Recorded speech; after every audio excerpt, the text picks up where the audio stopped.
মাত্র 10 টাকার চিপস দিয়ে 50 টাকায় এই ব্যবসা যদি আপনি জানেন তাহলে আপনি এক মাসে বড়লোক হয়ে যাবে। তো জানার আগে চ্যানেলটি ফলো এবং কি সাবস্ক্রাইব করে দাও। মূলত বাড়িতে আসার সময় 10 টাকা দিয়ে একটি জিরো চিপস নিয়ে নি এবং কি এটা দিয়ে একটা চ্যালেঞ্জ ভিডিও করা যায়। চ্যালেঞ্জ ভিডিওটা কি সেটা নিজের চোখে দেখুন।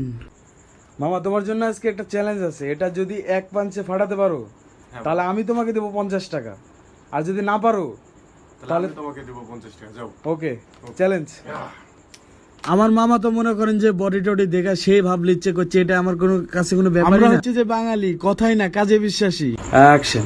ভাই বরাবর দুডে খুশি মেললো তাও পারলো না। এই বডিলে কি হবি ভাই? তো শক্তি খাটালে হয় না, কিছু কাজে বুদ্ধিও খাটাতে হয়। এটাকে নিতে হবে পাতাল করে। আমি এক মারে ফাটাই ফেলছি কিন্তু ভিডিও করেনি। হাই রে কপাল, আমারটাই ভিডিও করতে ভুলে গেছি। কি আর করবো মামা মানুষ, ছাড়ও তো দেওয়া যাবে না, এই কারণে 50 টাকা নিতে হচ্ছে। এটা বাজে লাগিছে, অন্য কিছু না। এই দেখেন 50 টাকা ইনকাম করে নিলাম। মাথাতে এরকম কি বুদ্ধি আছে ভাই? আমার মাথাতে এত বুদ্ধি, রাত্রে ঘুম আসে না। যদি ধার টার লাগে আমাকে বলেন। কস কইছে 50 টাকা পায়, ভালোই লাগতেছে, আনন্দ হচ্ছে। 10 টাকা দিয়ে 50 টাকা ইনকাম। ভিডিওটা এই পর্যন্ত, সবাই ফলো করে দেবেন এবং কি ইউটিউব থেকে দেখলে সাবস্ক্রাইব করে দেবেন। সবাই ভালো থাকবেন, সুস্থ থাকবেন। আসসালামু আলাইকুম।